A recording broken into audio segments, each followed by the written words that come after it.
response ni Joseph? He obediently responded following the angel's guidance, disregarding the what? Societal expectation. Ano ang sasabihin ng society, ng madlang people? Ano ang sasabihin ng mga good Samaritans? No? Yung potential criticism. Kasi ang pwede lang mag-save kay Mary para hindi siya patawan ng parusa ayon sa batas ni Moses ay akuin ni Joseph na kanya yun. Amen. Mabigat din. Paano akuin yung hindi sa iyo? Tama? Amen. Huwag ko nang balikan yung umuwing kasi may example din ako yun eh. Yung sa ngayon parang ang tao entitled lahat na paliwanagan, ano? Yes. Parang merong sense of entitlement lahat. Kailangan magpaliwanag ka sa lahat. Pero dinisregard ni Joseph ang pwedeng yung ine-expect niyang potential criticism pag nalaman nila. So i-consider natin yung kanyang tapang, yung kanyang faith, yung in-exhibit ni Joseph na mas pinili niyang sumunod over his personal comfort and over his personal security. Amen. Hindi niya binalikan si Mary at sinabi, paano na yung mga pangarap natin? Hindi niya ipinamukha sa kanya, ang dami nating mga pangarap, ayaw ko na sa iyo. Hindi. Sumunod din siya sa Diyos. Amen. Kunin mo si Mary bilang iyong asawa. So he willingly embraced the role of a father to Jesus, despite not being the biological father. So yung pagsunod ni Joseph ay demonstration ng importansya ng pagtitiwala sa leading ng Diyos. Amen. Siyempre pag sa Diyos na yan, ano pwede mo bang kontrahin? Pagbaguhin niya lahat ang mga plano mo at plano niyang ipasusunod sa iyo, meron pa ba tayong karapatang magreklamo? Katulad din ni Joseph, dinemonstrate niya ang pagsunod at pagtitiwala sa leading ng Diyos. Amen. Even when it goes against his own understanding and societal norms. Dahil siyempre, hindi naman katulad ang Israel, hindi naman katulad ng Hong Kong na kapitbahay mo, hindi mo kilala eh. Yes. Diba? 28 years na kami rito, wala pa kaming naging kapitbahay na alam namin ang pangalan. Amen. Lahat pangyaw. 28 years kami, lahat ng kapitbahay namin, ang pangalan pangyaw.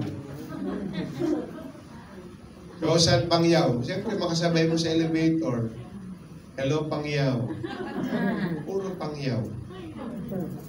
Wala kaming kilalang pangalan. Diba? Pero doon sa Israel, sa panahon ng istoryang ito, ang mga tao magkakilala. Amen.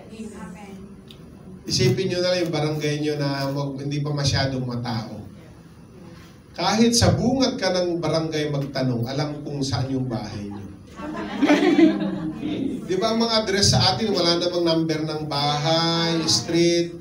Sa amin, sulatan mo ako, Renato Alog, Sentro 2, ang Ngadanan, Isabela. Nasa sentro kami. Pangalawang sentro, Sentro 2. Pero pag sinulatan mo ako, makakarating yung sulat mo kahit yun lang ang address mo. Address ko na ilalagay mo sa sulat. Kasi yun ang aming complete address. Dahil yung kartero, alam niya kung saan ang bahay ng mga alog. Di ba? Yes. Alam niya kung saan niya i-deliver. Samantalang yun lang ang address to. Dito sa Hong Kong, hindi mo pwede sa Rene Alog, Lacart Road, Wan Chai. Hindi makakarating sa amin. Okay, Rene Alog, Wan Chai, Hong Kong. Hindi makakarating sa amin yun. Kasi sa buong building pa lang, hindi magkakilala ang tao. Pero sa panahon ng istorya, magkakilala lahat ang mga tao. Alam nga halos sa mga birthday ng mga tao, ay bukas birthday ni ano nga. Maki-birthday tayo bukas. Minsan nakalimutan nung may birthday, yung kapitbahay birthday mo ngayon ah. Ganon, ka-close ang mga tao sa unang panahon. So alam niyo na kung ano istorya nito. Na hindi pwedeng itago. Wala silang pupuntahan para magtago. Tama? Hindi sila pwedeng pumunta mag-Discovery Bay na lang tayo. Kasi sa Wan Chai, kilalang kilala tayo. Wala silang pupuntahan.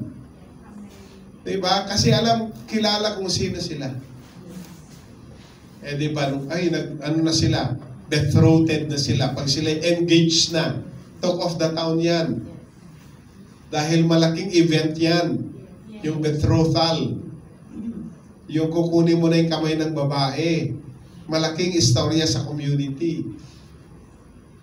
Liwanag ba? So, dinadala ko kayo sa historical background nito. Hindi ito pwede gawing secret. So, kailangang akuin ni Joseph na kanya. At kahit hindi niya naunawaan, at kahit ano pa ang maging repercussion ng society na makikialam sa kanila, hindi na rin niya pinansin. So pareho lang sila ni Mary. Tama? Amen. Ganito yan. Pag gusto mong ayusin ni Lord ang buhay mo, pagsimula sa iyo, bahala na si Lord sa mga involved pang tao. Amen. Pag iniisip mo, naku, baka hindi naman niya ako mapatawad, baka hindi naman niya ako maunawaan, ayusin ni Lord lahat ng puso ng mga yan. Amen. Hindi mo namamalayan, okay na ang kaso mo. Yes. Amen? Amen. Okay. Now, point number 3. Ay, sana. Lessons for our obedience. So, tingnan natin ang mga practical lessons sa aral na iniwan ni Mary at ni Joseph sa kanilang pagsunod na pwedeng i-apply sa mga buhay natin.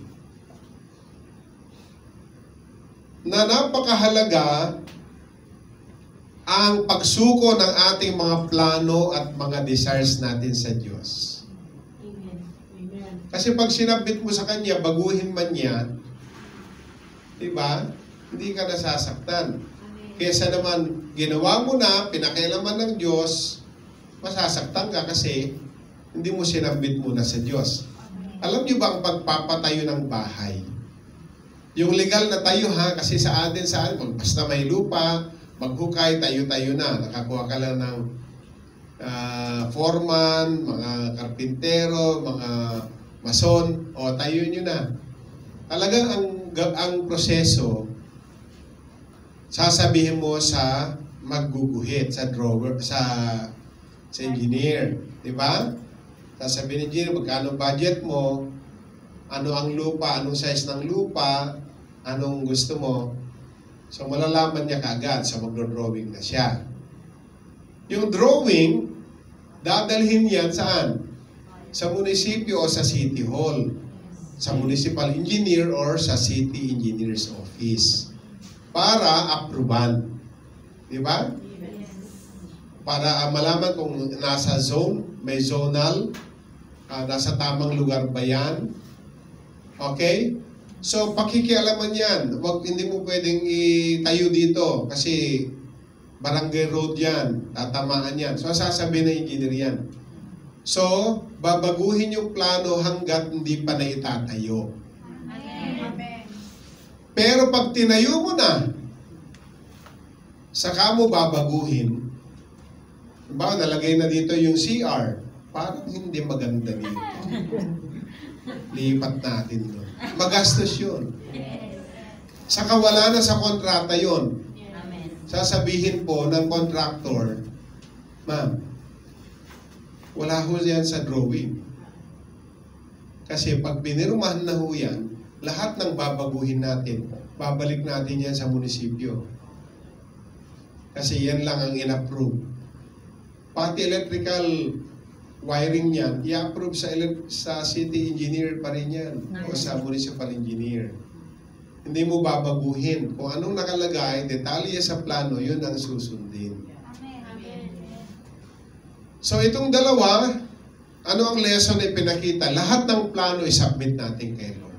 Amen. Para habang hindi pa naitatayo ang buhay natin, pwede pang baguhin na hindi masakit, hindi magastos. Tama? Minsan kasi, ang pagtatayo natin, bahay na to, extend mo dyan. Mamaya may pera ka uling bigay ni Amo bonus, extend mo doon. Extend mo dyan. Diba? Baka yung structure, yung mga haligi, pundasyon, hindi kaya ng mga dinadagdag-dagdag mo. Diba? Until mahina pala yung bahay. All truth is parallel. Amen. So trusting in His faithfulness, trusting in His sovereignty, isurrender natin lahat ng ating mga plano at mga desires sa Diyos. Amen? Amen. And don't forget to explore the rewards of obedience. Meron din namang regalo ang pagsunod. Hindi lang basta pinasusunod ka, pag sumunod ka, may gantimpala din. Hindi lang basta sumunod. Diba? Minsan nga conditional yung gantimpala sa pagsunod. Nung bata ako, tamad ako maligo. Marami ngayon, winter, maraming tamad maligo. Bisik-bisik lang sila, no? Nakasabasa lang. Hindi, masarap maligo pag winter. Maligo. Kasi ewan ko ba, nakikita ko doon sa mga ang hirap maligo ngayon. Ba't ganun hirap ang maligo? Diba? May hot water naman siguro kayo. Yes. Imposible na mayayaman ng amo nyo, walang mainit na tubig. Kung wala man, edi magpakulo. Sa atin, di ba? Yes. Sa amin ganun eh. Pakukulo kasi isang kasirola, kaya tipirin mo dahil 2 timbang maliliit lang. Hatiin yung pinakulo sa kasirola, di ba? Woo! O, di ba? O, tapos na. 2 timbang lang eh. May reward. Maaring ang reward hindi agad-agad pag sumunod. Ay, balikan ko yan. Sasabihin